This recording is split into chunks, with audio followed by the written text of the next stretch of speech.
Dear student, this is the second last lecture of Socialism in Europe and the Russian Revolution. इस lecture में हम What changed after October, Civil War and Making a Socialist Society के बारे में जानेंगे। तो आइए जानते हैं कि अक्टूबर के बाद रसिया में क्या क्या चेंजिंग आया। फर्स्ट, बोल्शेविक प्राइवेट प्रॉपर्टी को पूरा अपोज करते थे।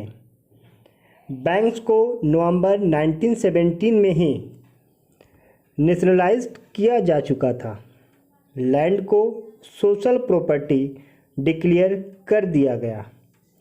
पीजेंट्स को फ्री कर दिया गया कि वो नोबेल्स से अपना लैंड वापस ले लें। आर्मी और ऑफिसर के लिए न्यू डिज़ाइन यूनिफॉर्म को इंट्रोड्यूस किया गया। 1918 में क्लोथिंग कंपटीशन ऑर्गेनाइज किया गया। यहाँ तक कि बोल्शेविक पार्टी का नाम चेंज करके रशियन कम्युनिस्ट पार्टी रखा गया। और तो और नवंबर 1917 में बोल्शेविक ने कॉन्स्टिट्यूशन असेंबली के लिए वोटिंग कराए, लेकिन इस वोटिंग में उसे मेजॉरिटी नहीं मिला। जनवरी 1918 में असेंबली ने बोल्शेविक मेजर्स को रिजेक्ट कर दिया और लेनिन ने असेंबली को डिसमिस कर दिया। He through the all Russian congress of Soviet was more democratic than an assembly। फिर क्या हुआ? मार्च 1917 में बोल्शेविक ने ब्रेस्ट लिटोवेस्क में जर्मनी से पीस कर ली। इस तरह कुछ ईयर्स में Bolshevik all Russian Congress of Soviet के होने वाले इलेक्शन में हिस्सा लेने वाली एकमात्र पार्टी बनकर रह गई। इस तरह रशिया में वन पार्टी स्टेट बन गया, यानी रशिया वन पार्टी स्टेट बन गया। जो बोल्शेविक पार्टी क्रिटिसाइज करता था उसको सेक्रेट पुलिस, जिसको पहले चेका और बाद में OGPU और NKVD नाम था, पनिश करता था। बहुत से यूथ राइटर्स और आर्टिस्ट पार्टी की तरफ अट्रैक्ट होते थे क्योंकि it stood for socialism and for change. लेकिन बहुत से पीपल डिसल्यूशन थे क्योंकि यह पार्टी सेंसरशिप लागू नहीं करती थी, यानी पहले सेंसरशिप लागू कर चुकी थी। नेक्स्ट हम बात करेंगे सिविल वॉर। जब बोल्शेविक ने लैंड रीडिस्ट्रीब्यूशन का ऑर्डर दिया था तो रसिया आर्मी ब्रेकअप होने लगी, क्योंकि रशियन आर्मी में ज़्यादातर फार्मर फैमिली से ही थे। वो लैंड को रीडिस्ट्रीब्यूशन करने के लिए विलेज जाना चाहते थे, इसलिए वो आर्मी की नौकरी छोड़ने लगे।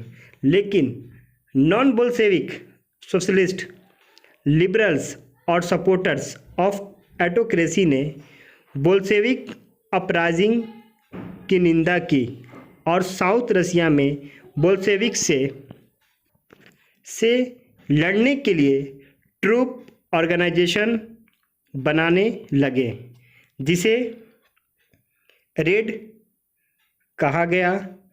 सामाजिक क्रांतिकारी को ग्रीन और जार के सपोर्टर्स को वाइट कहा गया, और जार सपोर्टर्स को अमेरिका, फ्रांसीसी और ब्रिटिश, यहाँ तक कि जापानी ट्रूप्स का सपोर्ट मिल रहा था।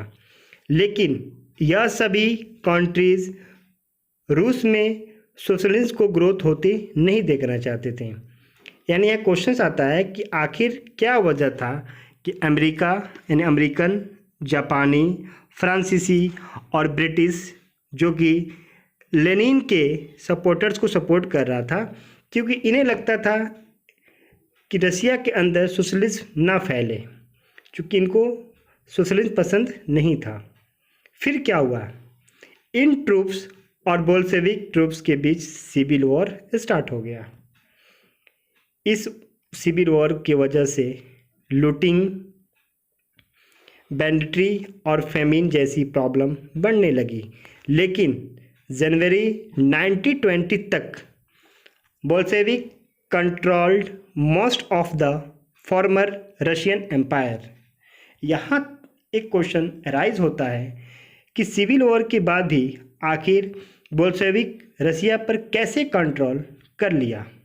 इसका आंसर होगा, बोल्शेविक को नॉन रशियन और मुस्लिम जदीदियों का सपोर्ट मिला था। दिसंबर 1992 में रशियन एम्पायर में से बोल्शेविकों ने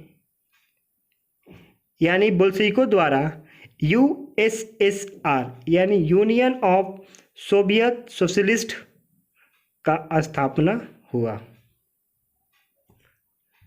नेक्स्ट हम बात करेंगे making a socialist society during the civil war.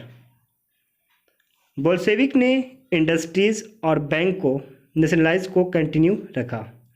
Farmers को उस लैंड पर कल्टीवेशन की छूट दे दी गई जिसका समाजीकरण किया जा चुका था। 5 ईयर प्लान स्टार्ट किया गया। First 2 plans 1927 to 1932 and 1933 to 38 को इंडस्ट्रियल ग्रोथ को बढ़ावा दिया गया। इंडस्ट्रियल प्रोडक्शंस ग्रोथ करने लगा, यानी 1929 से 33 के बीच कोल, ऑयल और स्टील के प्रोडक्शन में 100% वृद्धि हुई, यानी 100% ग्रोथ किया। New factory cities came into began. However, rapid construction led to poor working condition. यहाँ पे कड़ाके की ठंड पड़ रही थी। यहाँ की टेम्परेचर -40 डिग्री सी था। इतने ठंड में 4 फ्लोर से नीचे उतरकर सड़क पार करके लेबर्स को टॉयलेट जाना पड़ता था। यानी हम कह सकते हैं कि अब लेबर को नेचर की मार पड़ रही थी। इसके साथ साथ एजुकेशन और यूनिवर्सिटी को भी डेवलपमेंट किया गया, लेकिन इन सारी कोशिशों के नतीजा सभी जगह सेम नहीं था, क्योंकि गवर्नमेंट रिसोर्स वेर लिमिटेड।